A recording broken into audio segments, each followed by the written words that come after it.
চলো আজকে আমাদের খুব গুরুত্বপূর্ণ একটি class, that is class number 12 Indian modern হিস্ট্রির। আমরা আজকে পড়তে চলেছি সোশিও রিলিজিয়াস রিফর্মস মুভমেন্টস। এই সোশিও রিলিজিয়াস রিফর্ম মুভমেন্টস এখান থেকে কিন্তু মোটামুটি দুটো কোয়েশ্চেন কিন্তু কনফার্ম, মানে প্রিলিমসের কথা বলছি এখান থেকে, মানে যদি এই পার্ট থেকে সব থেকে কম কোয়েশ্চেনও আসে তো তবুও দুটো কোয়েশ্চেন এখান থেকেই আসবে, আর যদি বেশি আসে তো তার কোনো সীমানা নেই, ঠিক? সো খুব গুরুত্বপূর্ণ একটা টপিক এই যে সোশিও রিলিজিয়াস রিফর্মস। এর মাঝে আর একটা ক্লাস আমার দেওয়া দরকার ছিল, অর্থাৎ 11-র পর 12 হচ্ছে, তো আমাদের একটা ক্লাস নাম্বার 12 এটা না দিয়ে আর একটা ক্লাস দেওয়া ছিল, যেটা তোমাদেরকে আমি পিডিএফ দিয়েছি। সেটা কি ছিল? সেটা ছিল various reforms or administrative reforms after 1857। ওইটা তোমরা সবাই একবার পড়ে নিয়েছো তো? যেটা আমি আগের দিন পড়তে বলেছিলাম, অর্থাৎ 1857 পর অ্যাডমিনিস্ট্রেশনে কী কী চেঞ্জ এসেছিল, সেই বিষয়টা। তো যাই হোক, ওটা একবার দেখে নাও, তারপরে আজকে তারপর থেকে এখানে আমরা কন্টিনিউ করছি। সো আজকে আমরা সোশিও রিলিজিয়াস মুভমেন্টস দেখব। অর্থাৎ কি, এই যে সিচুয়েশনটাতে আমরা আলোচনাতে যাচ্ছি আজকে, সেটা হচ্ছে মডার্ন হিস্ট্রিটা শুরু হচ্ছে কিভাবে। দেখো, মধ্যযুগের ইতিহাসের পর হচ্ছে মডার্ন হিস্ট্রি। মধ্যযুগের যে শাসন ব্যবস্থা সেগুলো ধ্বংস হয়েছে কাদের মাধ্যমে? না, বিভিন্ন ইউরোপিয়ানরা যে আমাদের ভারতে এসেছিল, ডাচ, ফ্রেঞ্চ, পর্তুগিজ এবং ফাইনালি ব্রিটিশ। তো এদের ভারতে আগমনের ফলে যেটা হয়েছে সেটা হচ্ছে যে মধ্যযুগীয় যে শাসন ব্যবস্থা, সেটা কিন্তু শেষ হয়েছে। তো মডার্নের দিকে আমরা, মডার্ন ইন্ডিয়া বা নতুন ভারতের দিকে আমরা যাত্রা শুরু করছি। তো সেই রকম একটা প্রেক্ষাপটে দাঁড়িয়ে আজকের ক্লাসটি হবে। তাহলে আজকে আমরা দেখতে চলেছি যে সেই মধ্যযুগীয় সমাজ ব্যবস্থায় ভারতীয় সমাজে যে সমস্ত, সে ধর্মীয় দিক হোক বা সামাজিক দিক হোক, সেই জায়গাগুলোতে কিছু কিছু রিফর্মস আসবে এখানে। আমি প্রিভিয়াস ক্লাসেও বলেছি, আজকেও বলছি, ইংরেজদের আগমন আমাদের ভারতবর্ষে একটা দিক একটু বুঝতে হবে। বিষয়টা হচ্ছে যে আমি ব্রিটিশ অ্যাডভেন্টকে এন্ডোর্স করছি না, কিন্তু সামাজিক পরিবর্তনের ক্ষেত্রে বা ভারতের যে ধরনের শাসন ব্যবস্থা ভারতে প্রচলিত ছিল মধ্যযুগে, সেটার থেকে পরিবর্তিত হয়ে, অর্থাৎ অটোক্রেসির থেকে ডেমোক্রেসির দিকে যে যাত্রা, সেটা কিন্তু এই ইউরোপীয়দের মাধ্যমেই হয়েছিল। যদি এই ইউরোপীয়রা ভারতে না আসতো, তাহলে হয়তো আজও আমরা কোনো রাজার অধীনে প্রজা হয়ে থাকতাম, তাই না? তো সেই ক্ষেত্রে দাঁড়িয়ে ইউরোপীয়দের অ্যাডভেন্ট আমাদের ভারতবর্ষে আমাদের জন্য সামাজিক দিক থেকে একটা উন্নতি হয়েছে, এবং ধর্মীয় দিক থেকেও কিছু যে সমস্ত কুপ্রথা রীতিনীতিগুলো ছিল সেই জিনিসগুলোকে পরিবর্তন করা হয়েছে। তো সেই কারণেই আমরা এই যে সময় বা এই ইতিহাসটাকে আমরা মডার্ন ইন্ডিয়ান হিস্ট্রি বলছি। তো যখন আমরা মডার্ন ইন্ডিয়ান হিস্ট্রির কথা বলছি, তখন একটা গল্প আমি তোমাদের সামনে করতে চাই। বাকি যা কিছু আমাদের ফ্যাক্ট বেসড বিষয় আছে সেটা তো আমি আজকে পড়িয়েই দিব। তো তার আগে আমরা ওই যে এই বিষয়টাকে একটুখানি বোঝার চেষ্টা করি যে আসলে বিষয়টা কি। তো এর ওভারভিউটা আমরা নেব সবাই। আমি চাইছি সবাই খাতাটা ইউজ করো, সবাই খাতা পেনে নোট করো। বাকিটা আমি পিডিএফ তো দিয়েই দেবো, কিন্তু এটুকুন লিখে নিতে হবে, কারণ এটুকুন হচ্ছে গল্প। দেখো, আমরা যখন আলোচনা করছি, আমাদের আলোচনার বিষয়বস্তু কি না? আমাদের আলোচনার বিষয়বস্তু হচ্ছে যে সোশিও রিলিজিয়াস রিফর্মস মুভমেন্টস। এই কথা যখন আমরা বলছি, তাহলে এইটুকুন আমাদের বুঝতে হবে যে কিছু না কিছু আমাদের সমাজে ছিল যেটাকে রিফর্ম করতে হয়েছে, আর সেই রিফর্ম করতে গিয়ে কিছু সংগ্রাম, কিছু মুভমেন্ট আমাদেরকে করতে হয়েছে। তাহলে সারা ভারতের রেসপেক্টে আমরা যদি এটাকে দেখতে চাই, তাহলে আমরা কি দেখব? দাঁড়াও, আমি এক এক করে যে জয়েন যারা করছে এদেরকে জয়েনটাও করিয়ে নিচ্ছি। ওকে, আচ্ছা, না তো দেখো, আমরা যখন এই সোশিও রিলিজিয়াস এই অ্যাসপেক্টটাকে আলোচনা করছি, তখন আমাদের সমাজ ব্যবস্থাকে দেখছি। এই পার্টে আমরা যেটা মেইনলি পড়তে চলেছি সেটা হচ্ছে আমরা দেখব যে হিন্দু কমিউনিটির কিছু রিফর্মস, অর্থাৎ এটাকে আমরা বলবো হিন্দু রিফর্মস। তারপর আমরা মুসলিম রিফর্মস দেখব, মুসলিম কমিউনিটির মধ্যে যে রিফর্মস হয়েছে সেই মুসলিম রিফর্মস দেখব। তারপর আমরা দেখব শিখ রিফর্মস, অর্থাৎ শিখ কমিউনিটির মধ্যে যা হয়েছে সেই শিখ রিফর্মস আমরা দেখব। আর মূলত দেখব হচ্ছে তোমার পার্সিয়ান রিফর্মস, পার্সি রিফর্মস। তাহলে আমাদের ভারতের ইতিহাসের মানে পরিপ্রেক্ষিতে এই তিনটি কমিউনিটির রিফর্মসটা আমাদের গুরুত্বপূর্ণ। সবার আগে হচ্ছে Hindu reforms, Muslim reforms, Sikh reforms and Parsi reforms. কেন কি এই চারটি কমিউনিটি আমাদের ভারতবর্ষে ছিল আগে থেকে, মানে খ্রিস্টানদের আগে থেকে, মানে এরা আমাদের ভারতবর্ষে অলরেডি ছিল, এরপরে ইংরেজদের মাধ্যমে খ্রিস্টানদের শুরু হচ্ছে। তো তাদের আর রিফর্মের বিষয়টা আমরা এখানে পড়ছি না, আমাদের এখানে পাঠ্য বিষয়টা নেই, কারণ তাদের যা কিছু রিফর্মস হয়েছে না হয়েছে সেটা পরবর্তীকালে আমরা আলোচনা করব, যখন এই দেখো কনভার্সন, হ্যাঁ, যেটা আমাদের কিনা স্বাধীনতা পরবর্তীকালের যে ইতিহাস, সেই স্বাধীনতা পরবর্তীকালের ইতিহাসটাকে আমরা দেখব অন্য কোনো আসপেক্টে, অন্য কোনো ক্ষেত্রে, সেটা আমাদের সিলেবাসের বিষয়বস্তু আপাতত নেই। তাহলে সোশিও রিলিজিয়াস রিফর্মসের মধ্যে আমরা কোন কোন জায়গাটাকে দেখতে চলেছি আজকের ক্লাসে? না Hindu reforms, Muslim reforms, Sikh reforms and Parsi reforms. তো এগুলোর মধ্যেও সবথেকে গুরুত্বপূর্ণ হয়ে দাঁড়ায় সেটা হচ্ছে হিন্দু রিফর্মসটা সবথেকে গুরুত্বপূর্ণ হয়ে দাঁড়ায়। সো যখন আমরা হিন্দু রিফর্মসের কথা বলছি তখন আমরা না এদের এই রিফর্মসটাকে আমরা কতগুলো পার্টে ভাগ করে আলোচনা করব। দেখো এই যে লেকচারটা শুরু থেকে যদি একবার শোনো, তাহলে এখান থেকে যদি কোনো ব্রড কোয়েশ্চেন্স লিখতে আসে, ধরো 20 মার্কসের একটা কোয়েশ্চেন্স যদি লিখতে আসে, তাহলে কিন্তু 100% লিখতে পারবে। ওই জন্য মন দিয়ে শোনো, আর কোথাও কোনো খটকা লাগলে জিজ্ঞেস করবে কিছু।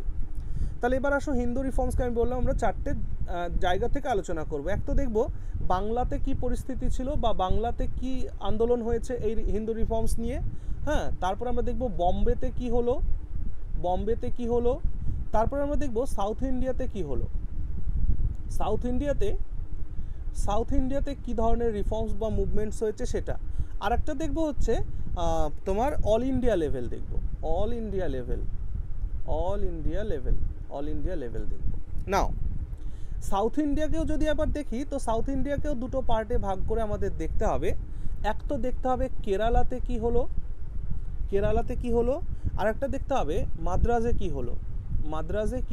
কেরালাতে কি হলো, মাদ্রাজে কি হলো।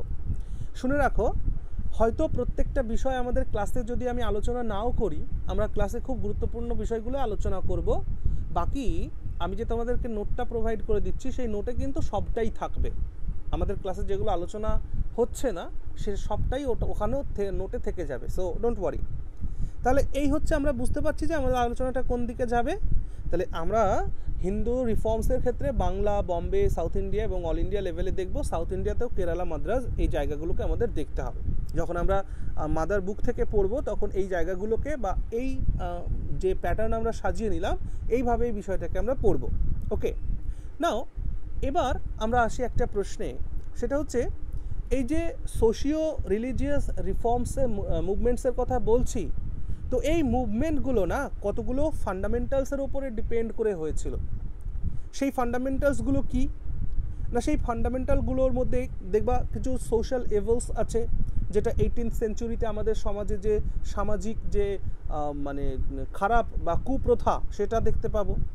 তারপর দেখতে পাবো যে ideological base of social basis, তারপর সেটাকে যদি আমরা ক্লাসিফাই করি, হ্যাঁ, বা ভারতের নবজাগরণ এটাকে বলা যায় কি না এই সময়টাকে, বা এই যে সোশিও রিলিজিয়াস মুভমেন্টস এটাকে কি ইন্ডিয়ান রেনেসা বলা যেতে পারে। তো এই সার্বিক বিষয়গুলো আজকে আমাদের আলোচনার মধ্যে ধীরে ধীরে উঠে আসবে। ওকে, বেশ, এবার আসো আমরা একটু আরেকটা জায়গায়, নোট হয়েছে এগুলো সবার?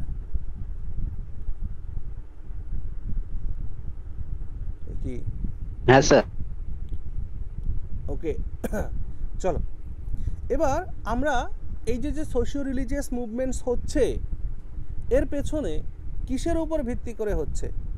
প্রবলেমটা কি, হ্যাঁ প্রবলেমটা কি, তাহলে সেই প্রবলেমসগুলো দেখে নিই।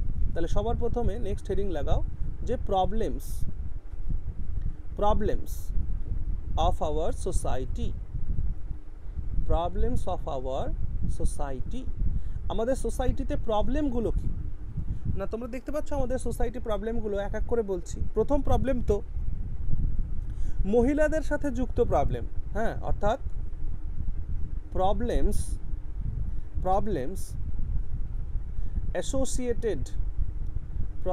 অ্যাসোসিয়েটেড উইথ ওমেন বা উইমেন, মহিলাদের সাথে যুক্ত কিছু প্রবলেমস। মহিলাদের সাথে যুক্ত বলতে কি, প্রথমত তো একটা ঘরে যদি মেয়ে জন্মায় তাহলে সেটাকে মনে করা হতো যে মেয়ে হয়েছে, মানে যেটা আজও কিন্তু এর রেস্টার রয়েছে। হ্যাঁ, কোনো বাড়িতে একটা কন্যা সন্তান জন্ম হলে যেন মনে করা হয় সেই দুঃখের বন্যা বয়ে যায় বাড়িতে, এরকম আমি দেখেছি, এখনও আছে এবং তোমরাও জানো এটা ভালো করেই। তো সেটাই তো, প্রথমত তো তাদের প্রবলেমটা তো বুঝতেই পারছো যে তাদের জন্ম তো দেওয়াই যাবে না। যাক, আমি এটা আলোচনা পরে করছি, আগে দেখে নিই যে কোন কোন প্রবলেমস থেকে বা কোন কোন প্রবলেমগুলোকে সলভ করতে গিয়ে আমাদের এই রিলিজিয়াস বা সোশ্যাল মুভমেন্টসগুলো হয়েছিল, রিফর্মেশন মুভমেন্টগুলো হয়েছিল কিসের উপর ভিত্তি করে। তো প্রথম একটা প্রবলেম দেখলাম যে problems associated with women. Next কি, problems associated with religion.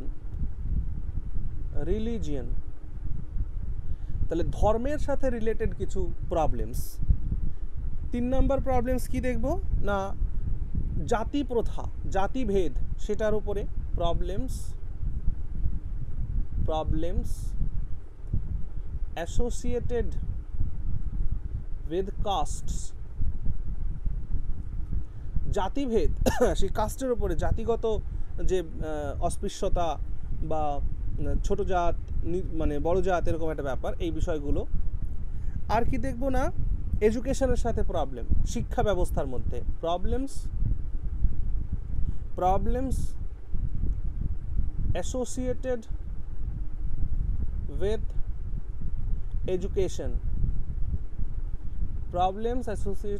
Education, ব্যাস এই 4টে জায়গাকে আমাদের আলোচনার মধ্যে আনতে হবে।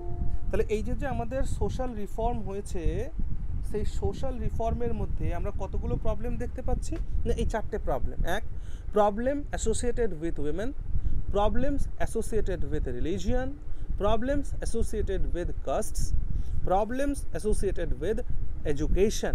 ওকে, নাও আমি চাইছি যে এটা যেহেতু আমাদের নোটে সেইভাবে থাকবে না, এইভাবে গুছিয়ে থাকবে না, তাই এটাকে আমি বলেও দিচ্ছি।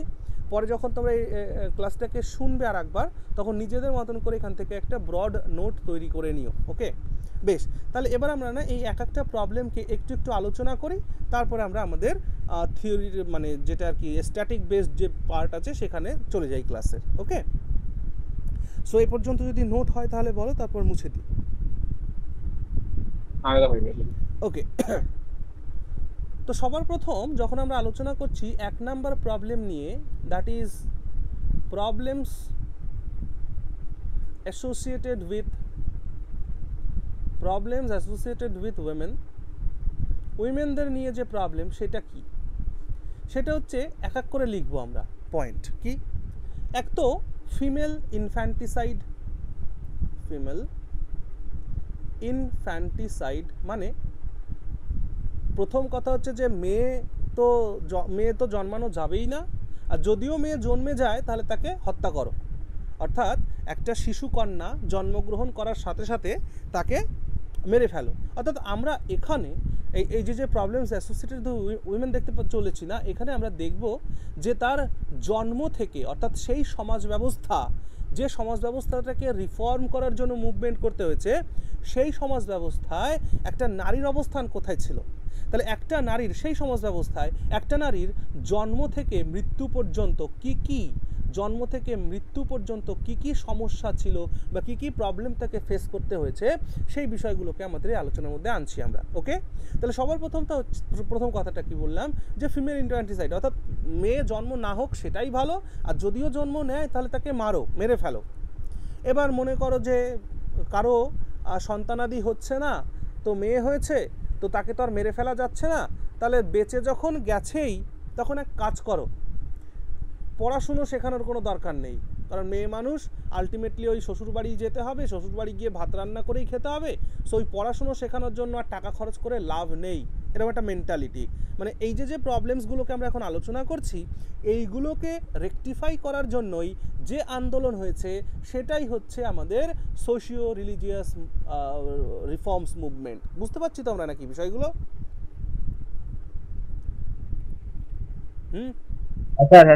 ওকে, চলো তাহলে দ্বিতীয় পয়েন্টটা কি? দ্বিতীয় পয়েন্ট হচ্ছে নো ফিমেল এডুকেশন।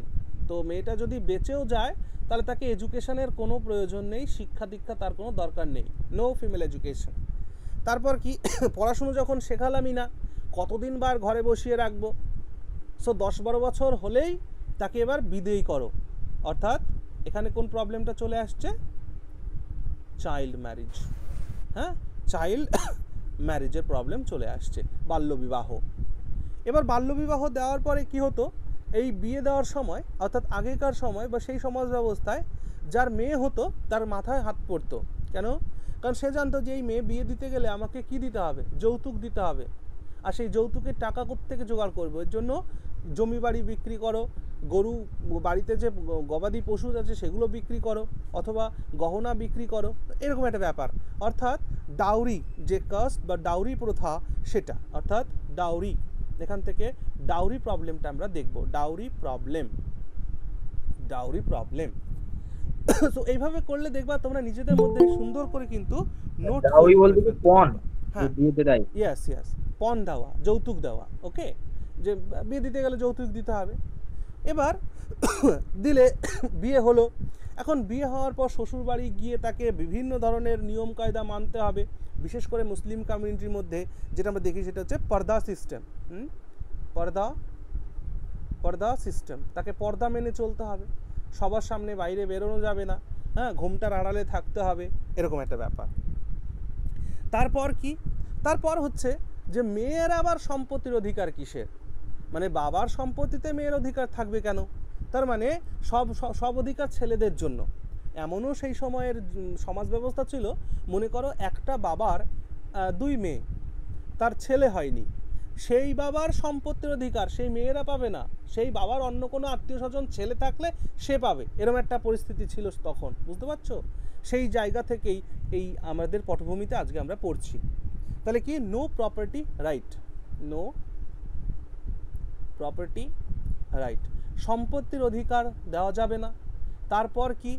তারপর হচ্ছে, এবার মনে করো বাচ্চাকালে একটা মেয়েকে বিয়ে দিয়ে দিলাম যৌতুক দিয়ে, সমস্ত কিছু হলো, এবার 10 বছরের মেয়েকে 80 বছরের ব্যক্তির সঙ্গে দিয়েছি। হ্যাঁ, এরকম তোমরা পুরোনো দিনের সিনেমাগুলো দেখলে বুঝতে পারবা। তো সেইখানে 10 বছরের মেয়েকে একটা বৃদ্ধের সঙ্গে বিবাহ দেওয়া হয়েছে, 2 দিন পরে স্বামীটা মরে গেছে। এখন স্বামীটা মরে গেলেও তার যে স্ত্রী, তাকে নিয়ে এবার কি করো, স্বামীর সঙ্গে তার চিতাতে জ্বালিয়ে দাও, অর্থাৎ সতী করো, অর্থাৎ সতী প্রথাটাকে বা সতী যে ট্র্যাডিশন আছে সেই সতী ট্র্যাডিশনটাকে লাগু করো, এরকম একটা ব্যাপার। বুঝতে পারছো কতটা জঘন্য অবস্থা ছিল? এবার মনে করো সতী যখন বন্ধ হলো, সতী বন্ধ হলো 1829, সতী বন্ধ হওয়ার পরে তবে বিধবারা তো ঘরে জমতে থাকলো, তাহলে কি করতে হবে? বিধবারা যাতে আর বিয়ে না করতে পারে, অর্থাৎ নো উইডো রিম্যারেজ, এদের রিম্যারেজের ব্যবস্থা করা যাবে না। সো বুঝতে পারছো যে একটা নারীর জন্ম থেকে মৃত্যু পর্যন্ত এই যে প্রবলেমগুলো, এই সমস্ত প্রবলেম তাকে ফেস করতে হয়েছিল, আর এই সমস্ত প্রবলেমগুলোকে রেকটিফাই করার জন্য বা এই সমস্ত সমস্যার সমাধান করার জন্য যে মুভমেন্ট গড়ে উঠেছিল, সেটাই আমাদের আজকের পাঠের বিষয়। ক্লিয়ার?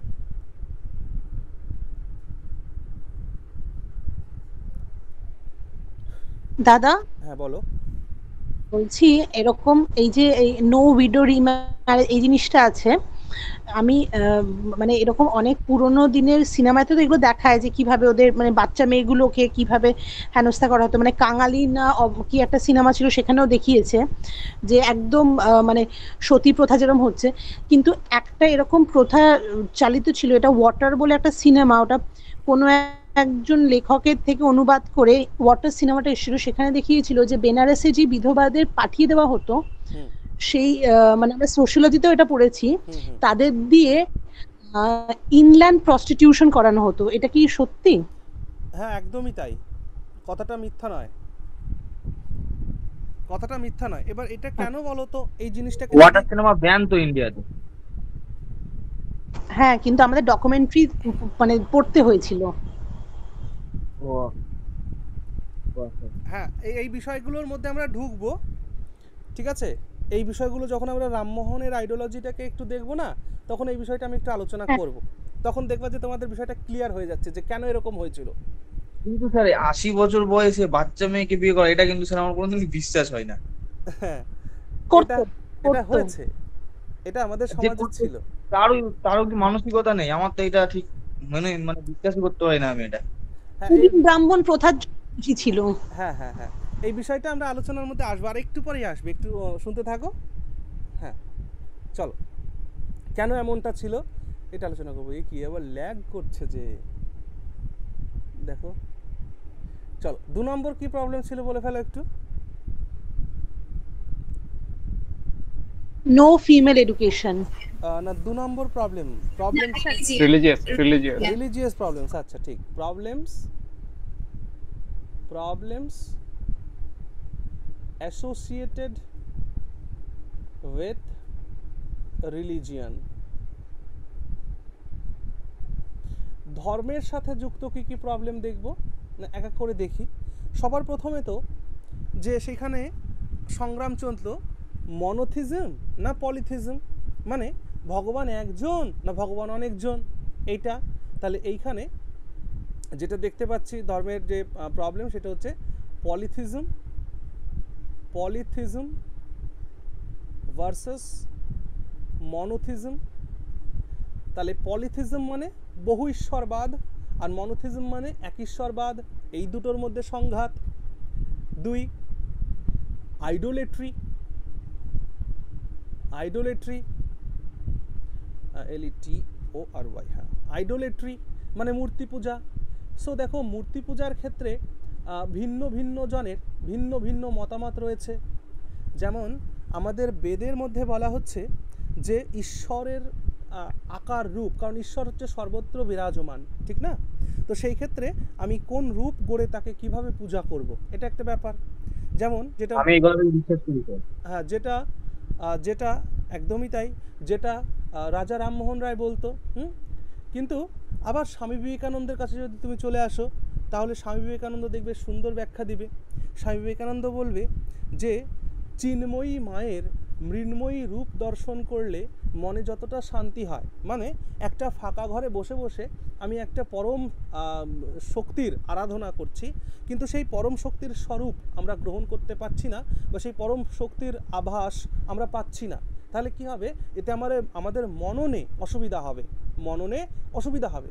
একবার সায়েন্টিফিক্যালি ভেবে দেখো, আমরা বিভিন্ন ধরনের বড় বড় ক্যালকুলেশন সেটাকে সলভ করার জন্য, অর্থাৎ উত্তর বা সূক্ষ্ম তত্ত্ব খুঁজে পাওয়ার জন্য এক্স অ্যাজিউম করি না? সাধারণ কথা বলছি আমি এক্স অ্যাজিউম করি কি না বিভিন্ন প্রবলেম সলভ করার জন্য, যে ধরি এটা এক্স, তাহলে এটা হলে ওটা, ওটা হলে ওটা, এক্সের ভ্যালু বেরিয়ে আসে।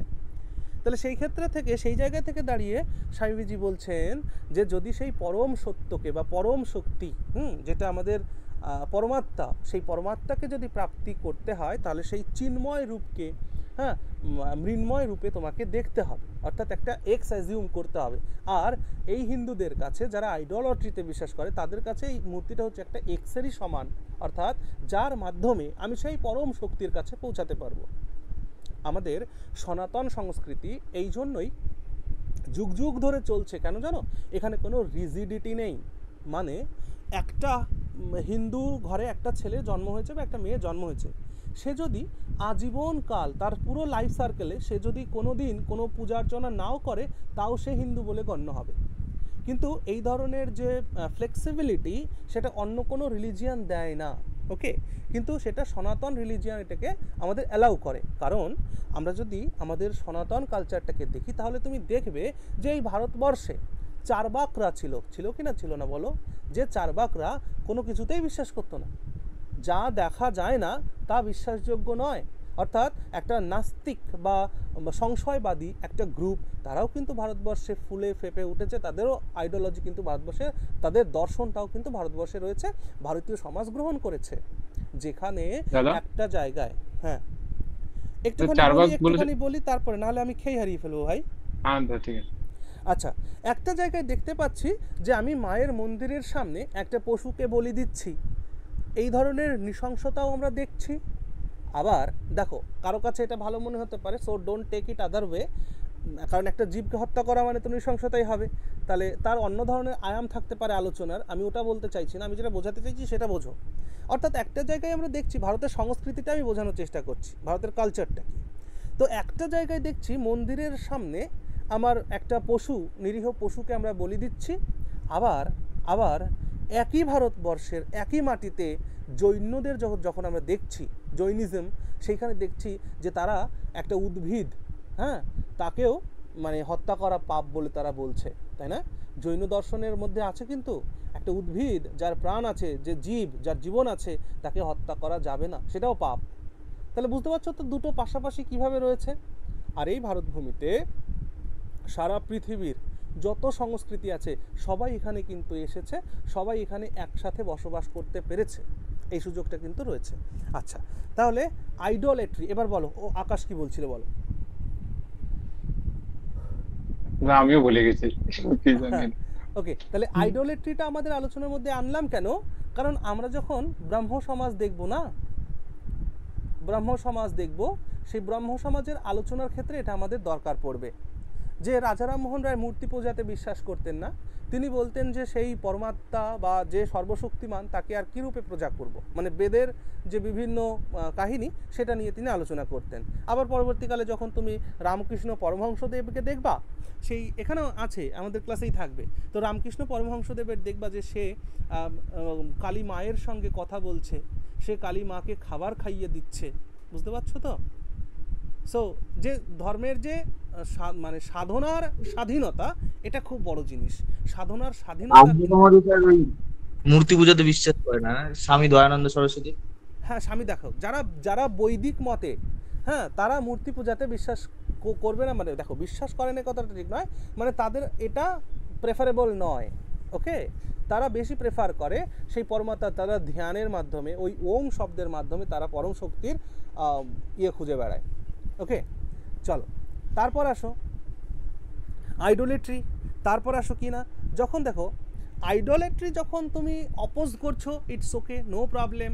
ব্রাহ্ম সমাজীরা যেমন করতো, এই ব্রাহ্ম সমাজীরা এদের কোনো আইডোলেট্রি নেই, এদের ধ্যান আছে, এদের স্তব আছে, জপ আছে, সেগুলো করছে। আবার যারা আইডোলেট্রিতে বিশ্বাস করছে, যখন তোমরা মূর্তি তৈরি করছো, তাহলে মূর্তি তৈরি করার সাথে সাথে একটা জিনিস চলে আসে না, ইনকারনেশন, মানে অবতারবাদ আসে কি না আসে না, বলতাও তো দেখি। ইনকারনেশন আসে মানে অবতারবাদ, আমাদের 10 অবতার রয়েছে, অবতারবাদ চলে আসবে। তাহলে অবতারবাদ যখন আসবে, অবতারবাদ মানে একজন তো ভগবান আসবেন না, বারবার যুগে যুগে আসবেন। ভগবান গীতার মধ্যে বলেছেন না, যখন যখন পৃথিবীতে ধর্মের হানি হবে তখন তখন তিনি জন্মগ্রহণ করবেন, অর্থাৎ ইনকারনেশন হবে ভগবানের। কথাটা তো ঠিক। দেখো, যে যাকে ভক্তি করে সেই হলো তার ঈশ্বর, সে যে কোনোভাবে হতে পারে, ঠিক না? একটা এই যে দেখবেন অবতারবাদের কিন্তু বর্তমানে খুব মিসইউজও হয়। হ্যাঁ হ্যাঁ, বলছি, আসছি, আমরা সেই জায়গাতেও আসবো। তাহলে এবার যখন ইনকারনেশন, দাদা এখানে আমার একটা প্রশ্ন ছিল, আমি জাস্ট সেটা জিজ্ঞাসা করছি। হ্যাঁ, বলো বলো। যে এই যে বুদ্ধদেব ছিলেন, ঠিক আছে, এমনিতে যখন আমরা জানি যে কৃষ্ণের 10টা অবতার, ঠিক আছে, বিষ্ণু 10টা অবতার, তো তার মধ্যে যখন বলা হয়, অনেকে মানে না, এই যে বুদ্ধদেব ও উনাকে দেখানো হয় যে 9 নম্বর অবতার। হ্যাঁ, ভগবান বুদ্ধেরও অবতার বলা হয়। হ্যাঁ, না হ্যাঁ, ভগবান বুদ্ধকে বলছে 9 নম্বর অবতার, তারপর 10ম অবতার যিনি আসবেন কল্কি অবতার। তো এই জিনিসটা মানে আমি যখনই গুগল করব যে 10টা অবতার কি, তখন কিন্তু বারবার এটা দেখায় যে 9 নম্বর অবতারে বুদ্ধ। কিন্তু এটা তো একটা আলাদা সেক্টই না, টোটাল বুদ্ধিজম সেটা তো একটা আলাদা সেক্ট। তো এই জিনিসটাতে কি কারো কিছু এটাতে মত আছে? মানে এটা আমি টোটাল ঠিক আলাদা জানি না, নয় তো। কনফিউশন। ভগবান বুদ্ধ কার সাধনা করেছে আগে সেটা আবিষ্কার করো। ভগবান বুদ্ধ কার শরণে গিয়েছিল এটা একটু খোঁজার চেষ্টা করো। কিছুই আলাদা নয়, একই। জৈনমুনি এরা কার সাধনা করে? মহাবীর কার সাধনার কথা বলে গেছেন? ওকে, চলো চলো আসি। এটা আমরা যখন হিন্দুইজম নিয়ে কথা বলবো, দেখো হিন্দুইজমের প্রায় 4 ঘন্টার একটা ক্লাস কিন্তু করানোই যেতে পারে। সো যে যদি আমাদের কখনো সময় সুযোগ হয় তো মোটামুটি 4-5 ঘন্টার একটা হিন্দুইজমের উপরে ক্লাস, এবং শুধু ক্লাস নয়, নোটও দেবো আমি। স্যার আর্য সমাজের অনেক কথাবার্তা শুনেছি, বুঝলেন তো? হ্যাঁ, ঠিক আছে, মানে বুদ্ধিজম সম্পূর্ণ কিন্তু আলাদা জিনিস। আর বুদ্ধিজীবীদের মানে বুদ্ধিজম মানে বুদ্ধ যে ছিল তারও বিচারধারা সম্পূর্ণ আলাদা। মানে দেখো ভগবান বুদ্ধের পর থেকে, বুঝতে পারছো যে ভগবান বুদ্ধের পর থেকে যখন যে কোনো ধর্মমত তুমি দেখবে সেখানেই বিভাজন সৃষ্টি হয়েছে। কেন? বৌদ্ধরা দুটো ভাগে ভাগ হয়নি? হীনযানে মহাযানে ভাগ হয়নি? তাহলে এটা হতে থাকবে, এটা নো ইস্যু। যার যেটা ভাল লাগে সে সেটা করো, কোনো ইস্যু নেই। ওকে চলো, যেটা আমি আলোচনায় আসছিলাম। তো দেখো ইনকারনেশন, তোমাদের এই প্রশ্নের উত্তরটা আশা করি এখানে পাবে, যে কি করে এই ধর্মের মধ্যে কি করে এই গোড়ামিগুলো বা এই অর্থোডক্সি বা এই সমস্যাগুলো কি করে সৃষ্টি হলো। দেখো ইনকারনেশন যখন আমি বিশ্বাস করব, অবতারবাদ যখন বিশ্বাস করব, তখন কি হবে, অবতারবাদের সাথে এক একজন অবতারের জন্য এক এক ধরনের রেফারেন্স টেক্সট তৈরি হবে। তাহলে সেই রেফারেন্স টেক্সটগুলোকেই আমরা কি বলছি? স্ক্রিপচার্স বলছি, ধর্মীয় গ্রন্থ বলছি। অর্থাৎ ডমিনেন্স হয়ে যাবে তখন, ডমিনেন্স, নোট লাগাও, dominance of religious scriptures, dominance of religious scriptures. ধর্মীয় যে লিপি বা ধর্মীয় যে গ্রন্থ, সেই ধর্মীয় গ্রন্থের ডমিনেন্স এখানে দেখতে পাবো। যখনই অবতারবাদ আসবেন, এক একজন অবতারের জন্য এক একটা পুরাণ তৈরি করা হয়েছে, তাই না? তাহলে ডমিনেন্স অফ রিলিজিয়াস স্ক্রিপচার্স। আর যখনই স্ক্রিপচার্স আসলো, এই স্ক্রিপচার্সের ব্যাখ্যা করার জন্য তো দরকার লোক। আর যখনই এই রিলিজিয়াসকে ব্যাখ্যা করতে হবে, তখনই কিসের ডমিনেন্স দেখা যাবে? Dominance of Priestley class, dominance of Priestley class. যারা প্রিস্টলি ক্লাস, যারা পণ্ডিত, যারা ব্রাহ্মণ, তাদের ডমিনেন্সটা দেখা যাবে। আর এই জায়গা থেকেই এক একজন তার নিজের মতন করে তার ব্যাখ্যাটাকে দেবেন। হ্যাঁ, এবং মানুষ যখন মনে রাখবে, মানুষ যখন যেই হোক না কেন, যেই সময় সুযোগ ক্ষমতা পাবে, সে সেটাকে নিজের মতন করে ইউজ করার চেষ্টা করবে। আমরা আজকের ক্লাসে একটা পার্ট দেখব, যেখানে আমরা যখন কেশবচন্দ্র সেন সম্পর্কে পড়ব। কার সম্পর্কে? কেশবচন্দ্র সেন। তোমরা কেশবচন্দ্র সেনের নাম শুনেছ তো? যে রাজা রামমোহনের ব্রাহ্ম সমাজে ছিল, পরবর্তীকালে সে সারা ভারত সমাজ গঠন করেছিল। তো এই কেশবচন্দ্র সেন তিনি সারা জীবন বলেছেন যে বাল্যবিবাহ দেওয়া উচিত নয়, বাল্যবিবাহ অনুচিত, এবং তার সারাটা জীবন সংগ্রাম করতে করতে কেটেছে যে বাল্যবিবাহ দেওয়া যাবে না, বাল্যবিবাহ দেওয়া যাবে না। কিন্তু তোমরা দেখবে যে এই কেশবচন্দ্র সেন নিজেই তার মেয়েকে বাল্যবিবাহ দিচ্ছে, তার নিজের মেয়েকেই কোচবিহারের রাজপরিবারে বিয়ে দিচ্ছে ইম্যাচিউর অবস্থায়। বুঝতে পারছো আমার কথাটা কি বলতে চাইছি? তাহলে মানুষ যখন যেভাবে ক্ষমতা পাবে, সে সেটাকে নিজের স্বার্থে ব্যবহার করার চেষ্টা করবেই করবে। তাহলে আমরা আরও একবার এই পর্যন্ত আসি। তাহলে প্রথম আমি বললাম যে ধর্মীয় প্রবলেমের যে মূল জায়গা সেটা হচ্ছে পলিথিজম না মনোথিজম, এর মধ্যে বিবাদ। তারপর আইডোলেট্রির উপরে বিবাদ। কেউ মূর্তি পূজায় বিশ্বাস করে, কেউ মূর্তি পূজায় বিশ্বাস করে না। যারা বিশ্বাস করে না তার আলাদা একটা সেকশন তৈরি করে নিয়েছে নিজেদের মধ্যে। যারা বিশ্বাস করে, অর্থাৎ বিশ্বাস করে না বললাম, ব্রাহ্ম সমাজ তৈরি হয়ে গেল এদিকে। আবার যারা বিশ্বাস করে তারা স্বামী বিবেকানন্দের ধারাতে চলে আসলো, রামপ্রসাদের ধারাতে চলে আসলো, বেলুর মঠ তৈরি হলো। সেই জায়গা থেকে যখন অবতারকে আমি স্বীকার করছি তখন আমাদের আইডোলিট্রি মানে ইনকার্নেশন আমাকে মানতে হবে, অবতারবাদ আমাকে মানতে হবে। যখন আমি অবতারবাদ মানছি তখন আমার একের পর এক অবতার আসতে থাকবেন এই জীবকে উদ্ধার করার জন্য।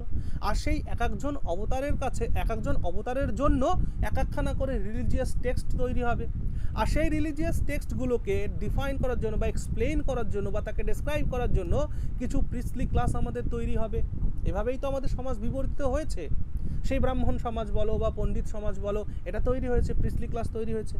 আর এই প্রিস্টলি ক্লাস যখনই এসছে তারা তাদের সুবিধা মতো বিভিন্ন কাজ করেছে।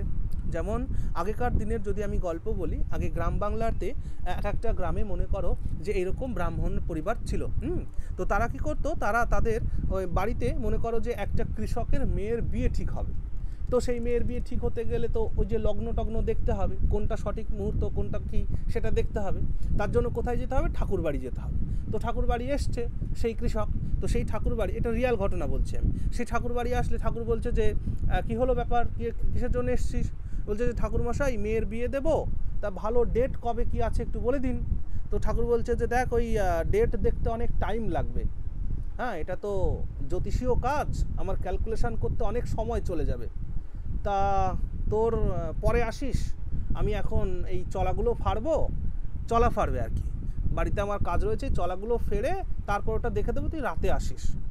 তো বললো আপনি এক কাজ করুন, আপনি একটু ক্যালকুলেশন করুন, আমি চলাগুলো ফেড়ে দিই। বুঝতে পারছো বিষয়টা?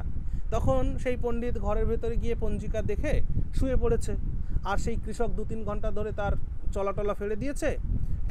পরে গিয়ে যখন ডেকেছে ঠাকুরমশাই ক্যালকুলেশন কি হলো, সে তখন ঘুম থেকে উঠে বলছে হ্যাঁ অমুক মাসের অমুক তারিখের এই দিনে এই সময়ে করিস। তার মানে বুঝতে পারছো তো বিষয়টা? তো এইটা আমি এই জন্যই বলছি যে যখন যেভাবে সুযোগ সুবিধা পাবে সে তখন নিজের মতন করে ইউজ করবে, যেখানে আমি কেশবচন্দ্র সেনেরও এক্সাম্পল, তাই না?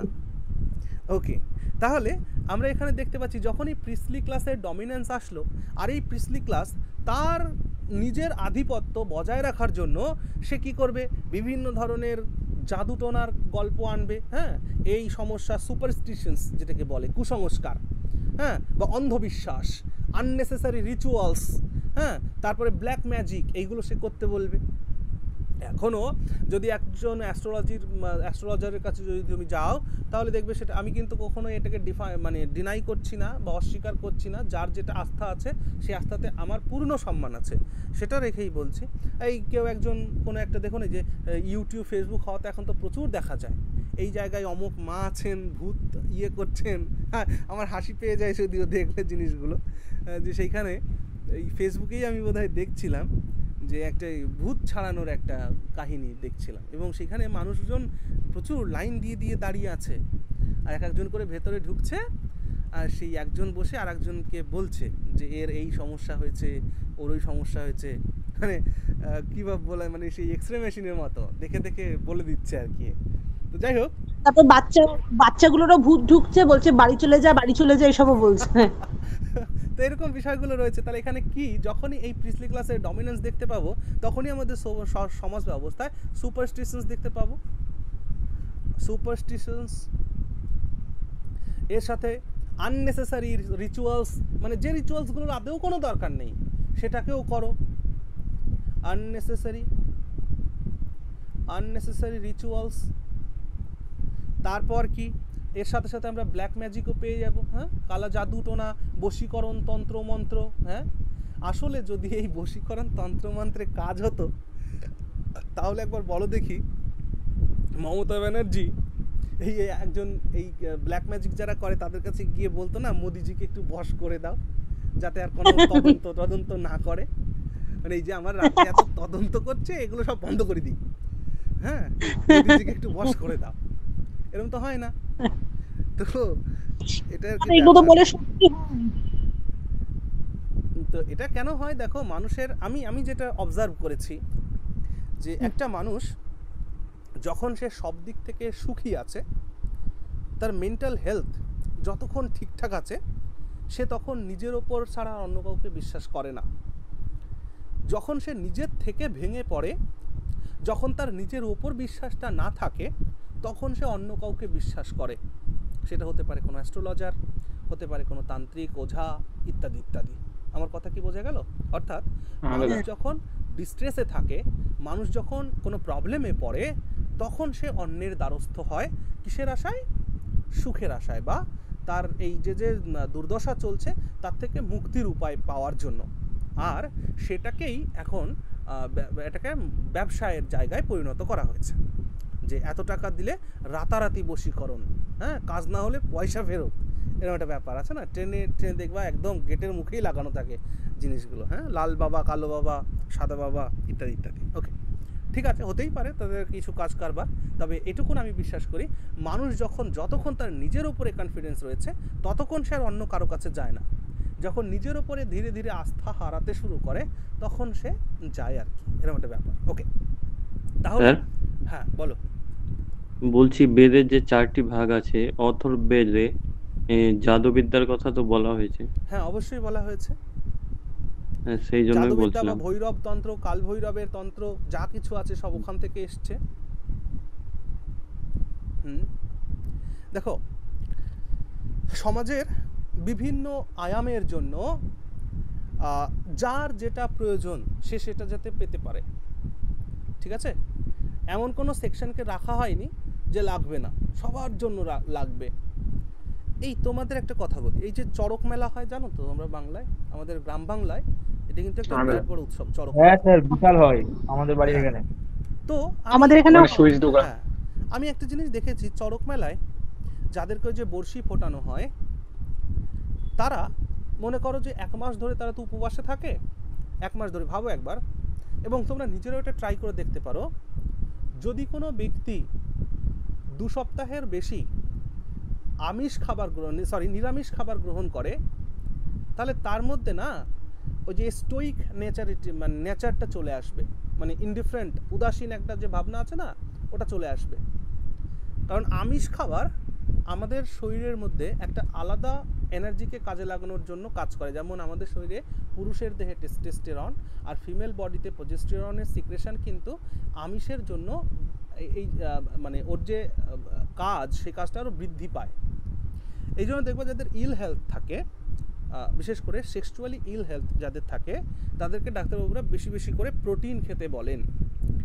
তো যখন সেই মানব শক্তিগুলো আমাদের মধ্যে ধীরে ধীরে ধীরে ধীরে কমতে থাকবে, মানে ডালটাও খাওয়া যায় না, ডাল খেলে যদিও প্রোটিনের সাবস্টিটিউটটা হয়, ডালটাও খায় না, তাহলে 1 মাসের একটা নিরামিষ খাওয়া শরীর, তারপর প্রতিনিয়ত আর একটা জিনিস খায়, উইড খায় না, গাঁজা খায়, সব গাঁজাটা যেগুলো খায়, তো খেয়ে এমন একটা পরিস্থিতি আমি তো দেখেছি, তো ওই সেন্সটা থাকেই না রে বাবা কি হচ্ছে না হচ্ছে।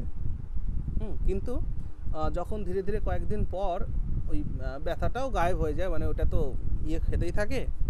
তো যাই হোক, এই জিনিসগুলো আমার ঠিক সেরকম ভাল লাগে না আর কি।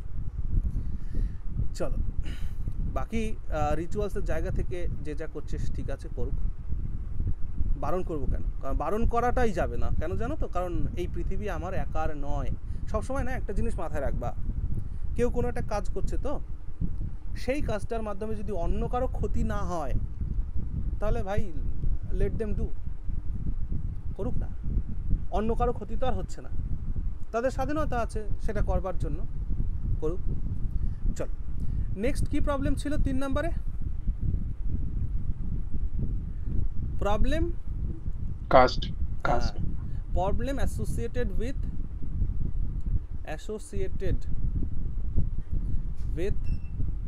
কাস্ট। এই যে কাস্টের প্রবলেম, এটা তো ভয়ঙ্কর প্রবলেম, যেটা ভারতবর্ষ এই যে প্রথা, এটাতে এখনো ভুগছে।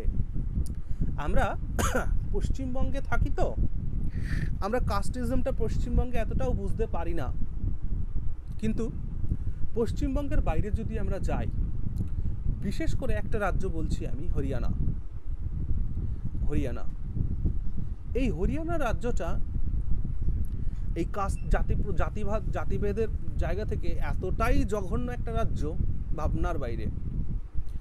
এই হরিয়ানাতে যারা চামার কমিউনিটি থেকে আছে, যারা বাল্মীকি সমাজ থেকে আছে না, মানে যে চামার ম্যাথর যে কমিউনিটিগুলো, এই কমিউনিটির মানুষদেরকে হরিয়ানাতে এতটাই অসম্মান অশ্রদ্ধা করা হয় এবং গালি দেওয়া হয় না, ভাবতে পারবে না। যদি কেউ কখনো গিয়ে থাকো তাহলে এটা খেয়াল করবে, বিশেষ করে গ্রামের দিকে।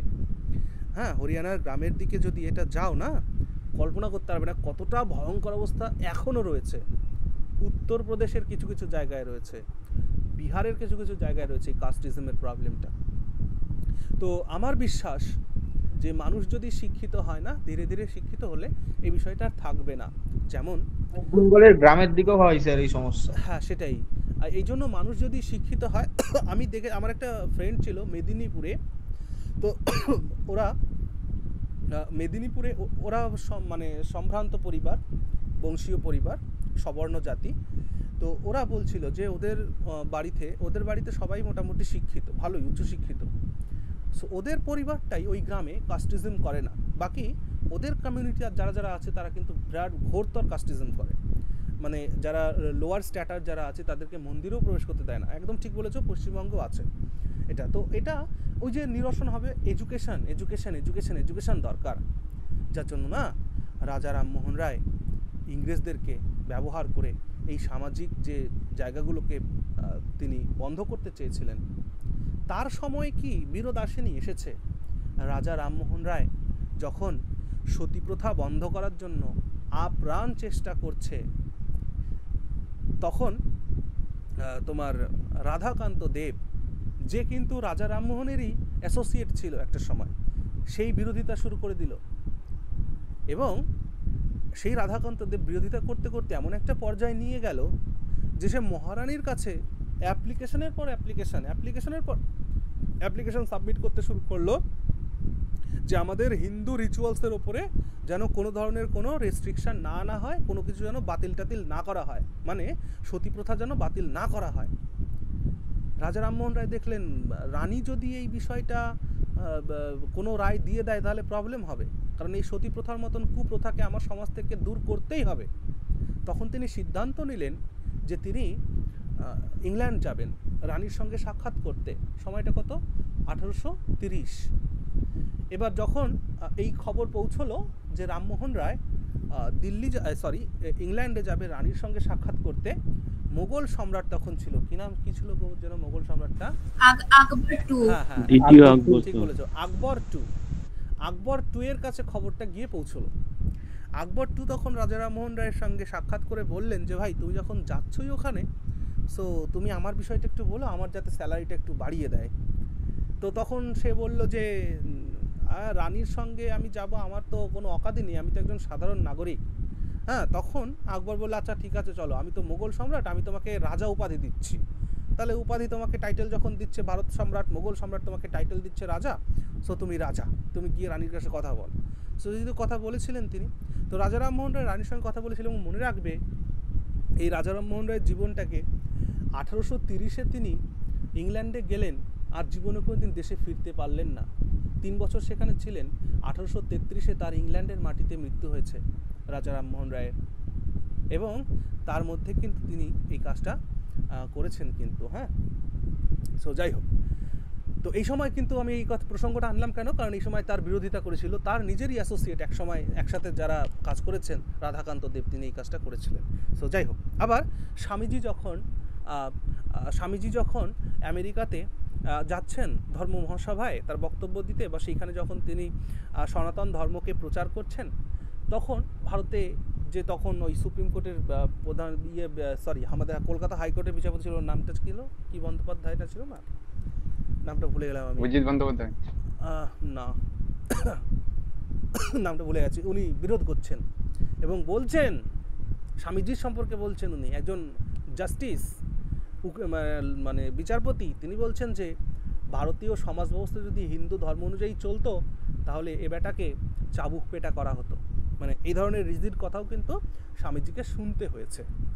সো এই প্রবলেমগুলো যুগ যুগ ধরে থাকবে, সব সময়ই থাকবে। ওকে, চলে আসো তাহলে প্রবলেম অ্যাসোসিয়েটেড উইথ কাস্ট। এই ক্ষেত্রে তো যখন তোমরা লিখবে তখন তোমরা এই বিষয়গুলোকে আনতে পারো কি না, ভারতীয় সমাজ ব্যবস্থায় রিজিড বর্ণ সিস্টেম ছিল, মানে জাতিভেদ প্রথা বা বর্ণ ব্যবস্থা, এটা প্রচুর পরিমাণে ভারতীয় সমাজ ব্যবস্থায় ছিল। আর কি, যেটা ছিল কাস্ট ডিসক্রিমিনেশন, মানে যেটাকে আমরা আনটাচেবিলিটি বলি, অর্থাৎ caste discrimination, caste discrimination, caste based, এটা লেখা উচিত, কাস্ট বেসড ডিসক্রিমিনেশন, জাতের উপর ভিত্তি করে ভাই বিভাজন, আর কি আনটাচেবিলিটি। কাস্ট রাজনীতিটা এখনো চলছে, হ্যাঁ হ্যাঁ অবশ্যই চলছে, এটা বন্ধও হয় না রাজনীতি চালাবে বলে। এইটার জন্য একটা কথা আছে, আমাদের সমাজ যতদিন না চেঞ্জ হবে ততদিন এগুলো চলবে। তবে এখন আমরা দেখছি যত শিক্ষা আসবে, শিক্ষা এইগুলোকে পরিবর্তন করবে। হ্যাঁ, সো ঠিক আছে, আমাদের দৃঢ় বিশ্বাস আমাদের সমাজ, আমাদের ভারতীয় সমাজ অনেকটা অগ্রগতি করবে, অনেকটা উন্নতি হবে। তাহলে আনটাচেবিলিটি মানে কি? আনটাচেবিলিটি মানে হচ্ছে ওই যে টাচ মি নট একটা ব্যাপার, টাচ মি নট। আমরা যে টাচ মি নট অ্যাটিটিউড বলতে পারো, অ্যাটিটিউড। আমরা এখানে আজকের ক্লাসে আমরা বাবা সাহেব আম্বেদকরের কাহিনী পড়ব। বাবা সাহেব, হয়তো ডিটেলসে বলতে পারবো না, বাবা সাহেব আম্বেদকরের কাহিনী আমরা পড়ব।